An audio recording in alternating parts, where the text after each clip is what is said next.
Sensopercepciones, la visión. El ojo es un órgano que detecta la luz y es la base del sentido de la vista. Su función consiste básicamente en transformar la energía lumínica en señales eléctricas que son enviadas al cerebro a través del nervio óptico. Para identificar las diferentes estructuras del ojo, estas han sido divididas en túnicas, como son la túnica fibrosa externa, córnea y esclerótica, túnica media, iris, cuerpo ciliar y la coroides, túnica interna, la retina.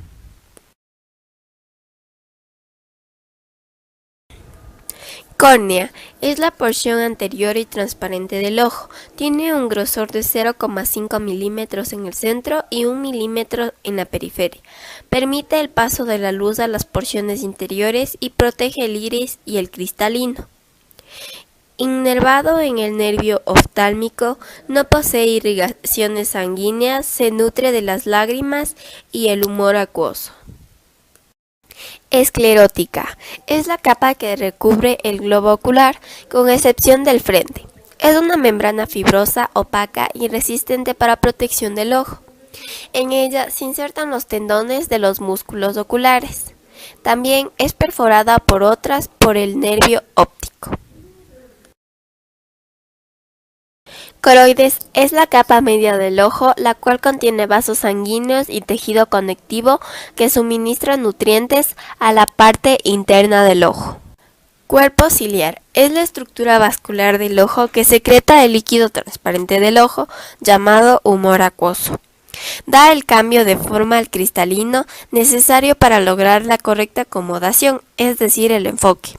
Contiene el músculo ciliar, procesos ciliares. Iris es la estructura de color que se encuentra debajo de la córnea y cuyo orificio central constituye la pupila. El color del iris da la tonalidad a nuestros ojos, regula la cantidad de luz que debe entrar en el ojo. Además, presenta un músculo liso, de disposición circular, que permite modificar el tamaño de la pupila.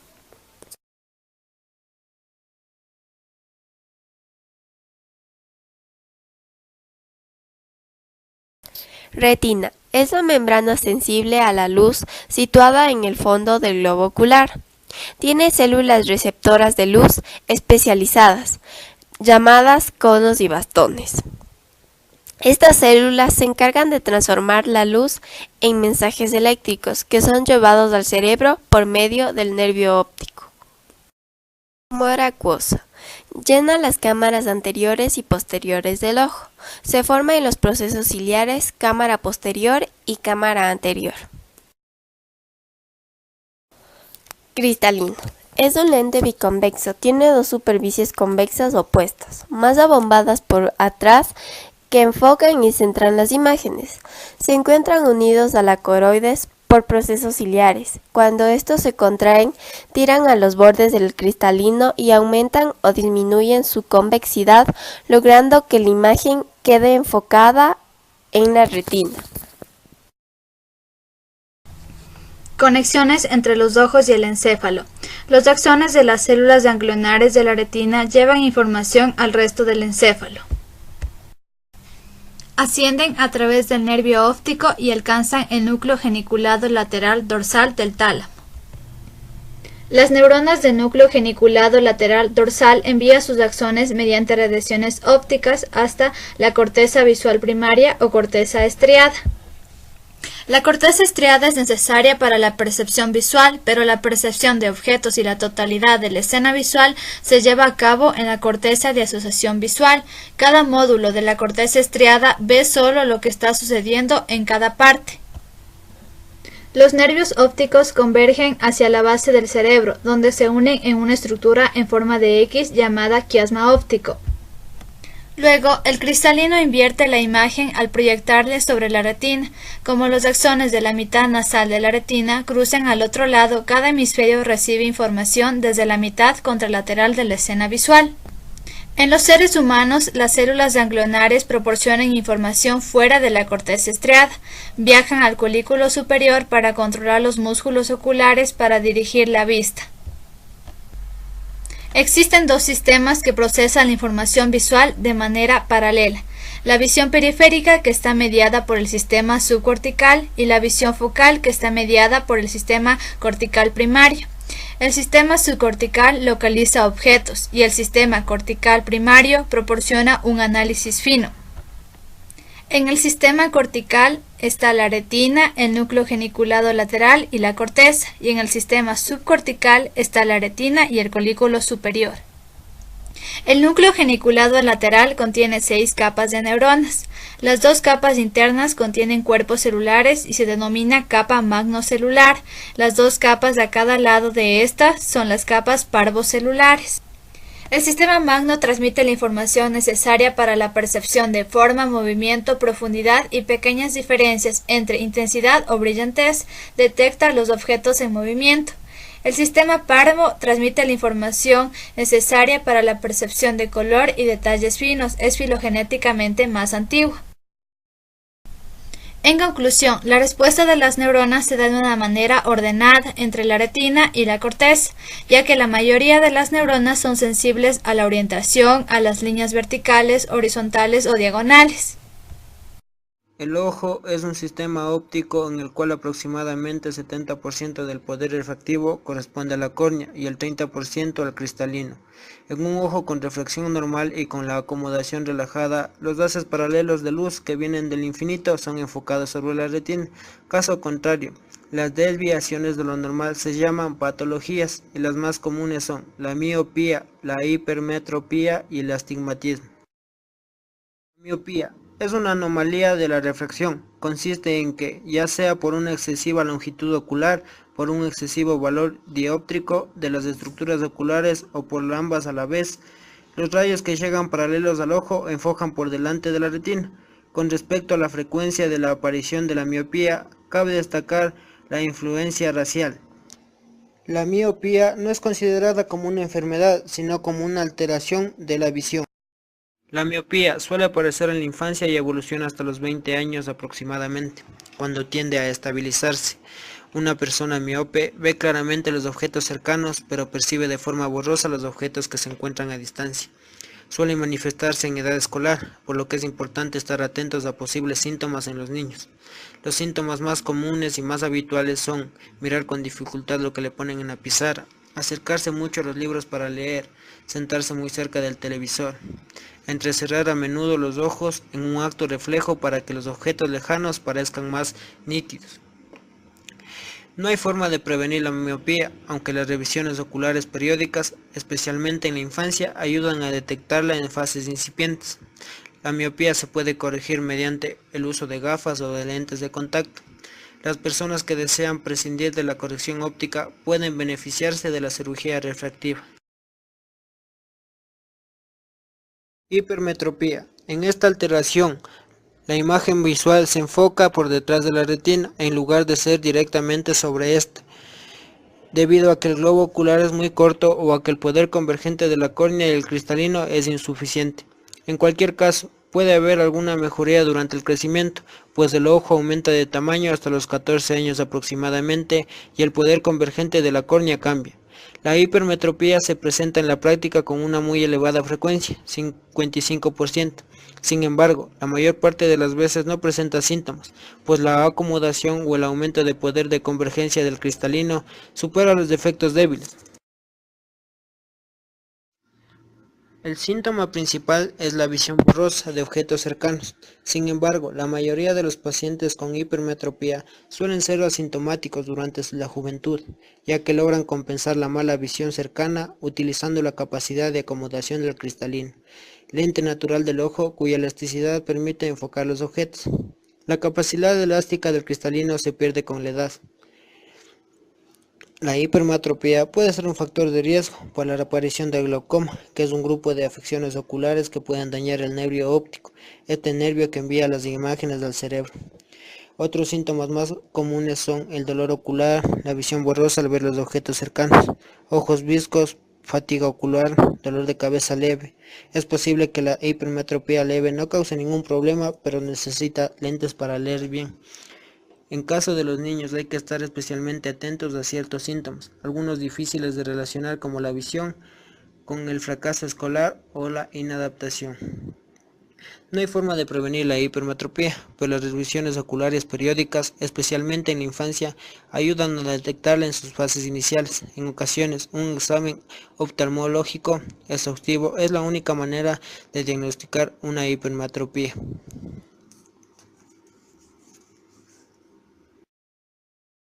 El astigmatismo se produce cuando la córnea no presenta la misma curvatura en todas sus zonas. Esta anomalía de la refracción en la que la curvatura de cada superficie refractiva es diferente en los distintos meridianos. Presenta por ello un valor dióptrico también diferente. Dicho de otra manera, los rayos luminosos procedentes de un solo punto no se encuentran en el mismo sitio al sufrir la refracción. El astigmatismo puede ser producido por la cara anterior de la córnea, en las 3/4 partes de los casos, mientras que la cuarta parte restante es producida por la cara posterior de la misma, por el cristalino y a veces por la retina. Existen varios tipos de astigmatismo. Simple, afecta a un solo eje, compuesto, cuando se presenta asociado a otra patología. Existen entre estos dos tipos: miópico, astigmatismo asociado a miopía; hipermetrópico, asociado a la hipermetropía; mixto, un eje se enfoca delante de la retina y el otro detrás. Se manifiesta dependiendo la edad y del tipo o grado de astigmatismo. Los síntomas pueden ser distintos.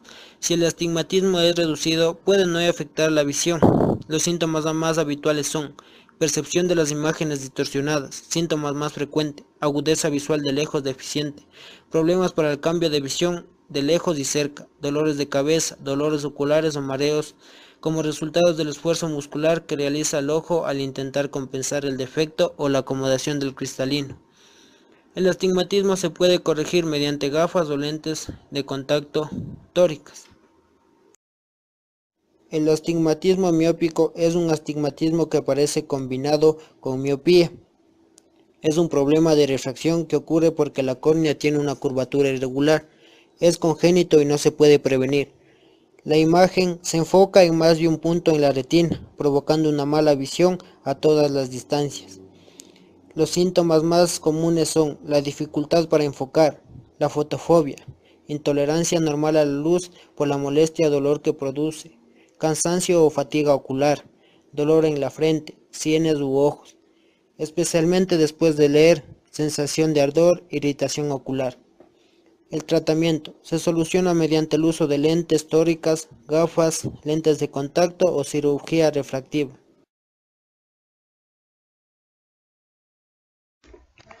Se denomina agnosia a la alteración que impide una adecuada percepción o una integración cortical de los estímulos, así como su reconocimiento e identificación.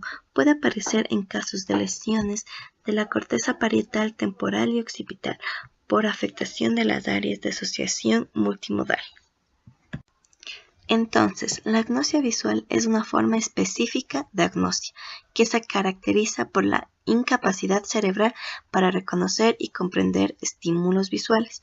Una persona con agnosia visual puede ver con normalidad, ya que el funcionamiento de su sistema visual es correcto, pero es incapaz de interpretar y reconocer lo que está viendo.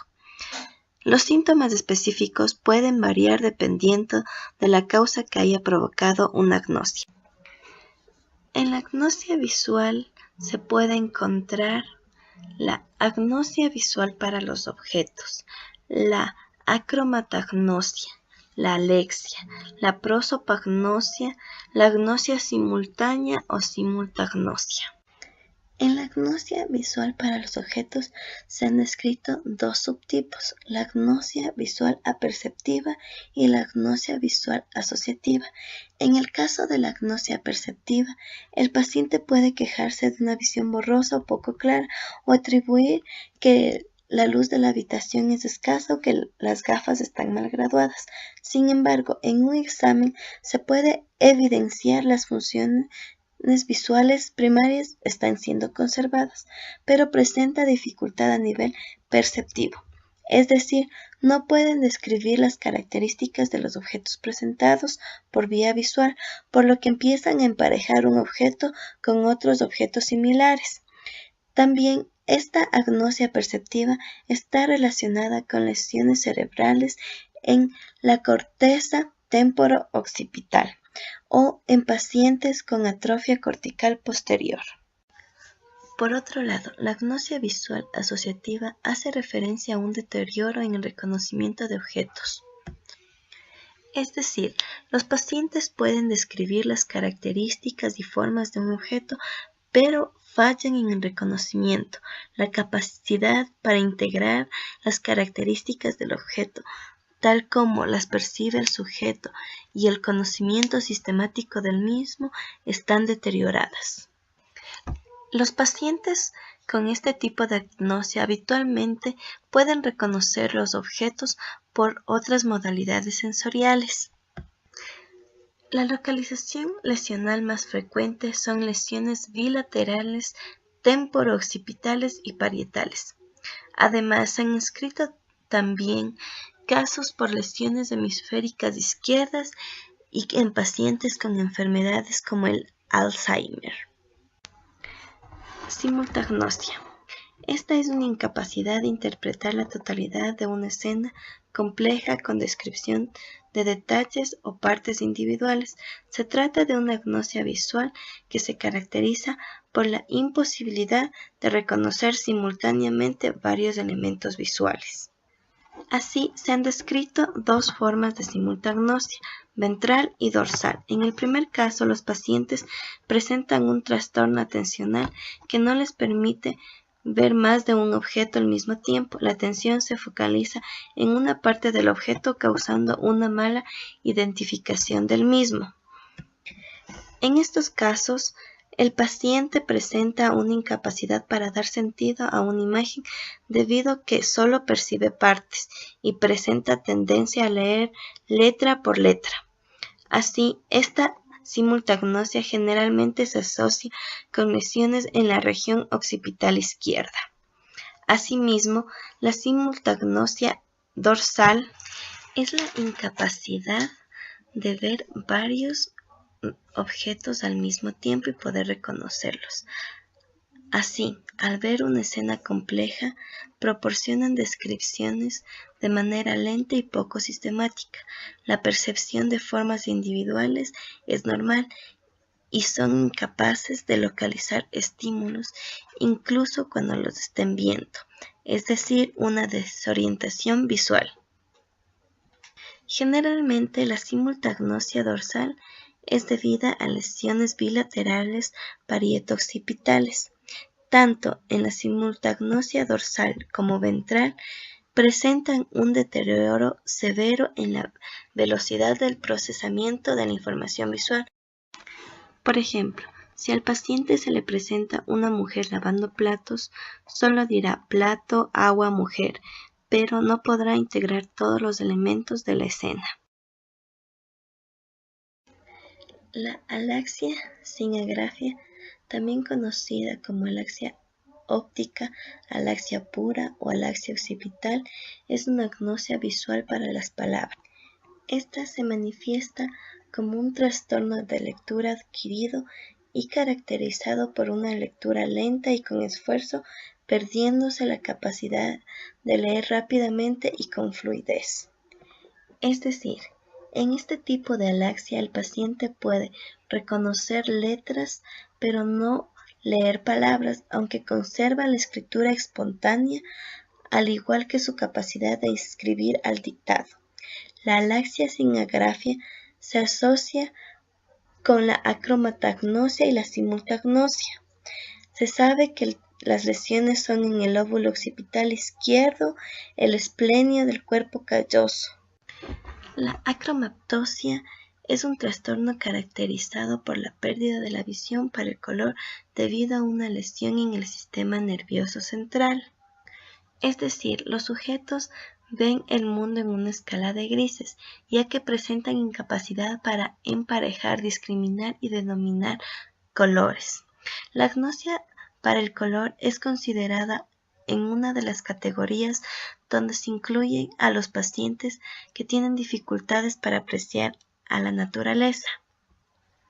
Estos sujetos son incapaces de nombrar colores o señalar el nombre de un color cuando se les solicita verbalmente, pero son capaces de reconocer los colores en tareas no verbales. Presentan problemas en enfocar la información básica sobre los colores, seleccionar el color correcto de algunos objetos o entidades reales. Esta está asociada habitualmente con lesiones bilaterales en el giro lingual o en regiones posteriores izquierdas y en particular con el área temporo-occipital izquierda. La prosopagnosia es una forma de agnosia visual específica para rostros familiares. El paciente con prosopagnosia pierde la capacidad para reconocer a las personas por el rostro y debe recurrir a aspectos accesorios como la voz, la vestimenta, para identificar a alguien.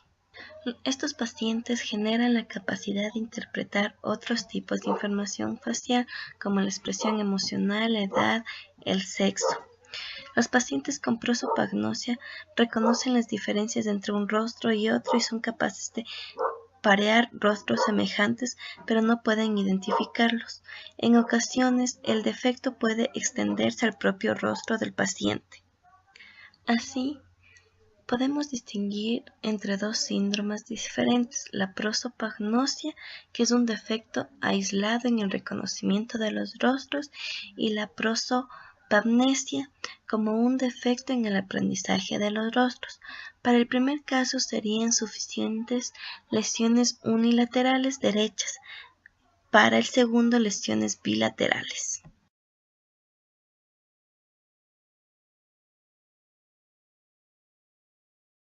Este experimento es demostrar la senso-percepción que tiene el ojo humano a través de este sencillo experimento, el cual le sometimos a un huevo al fuego, y mediante esta vela que tiene un elemento químico que le permite llenando la capa exterior del huevo con una superficie oscura, y al someterlo en el agua se puede observar un diferente color del huevo, y lo que a continuación un participante nos va a decir lo que puede observar. Tenemos aquí a nuestra participante. Le vamos a pedir que por favor nos diga qué es lo que observa aquí. Bueno, parece que fuera una tipo piedra, algo parecido a algo de acero, tipo un huevo de acero, algo así. Okay. La explicación que tiene esto es un huevo que le sometimos al fuego, mediante el cual se hizo una capa mediante un químico que tiene la vela. La explicación que tiene esto es que nuestra visión nos engaña, porque el químico que le ayuda a la envoltura del huevo es como una capa que le recubre. Entonces no vemos el huevo, sino solamente vemos la capa. Eso es todo. Muchas gracias. Gracias.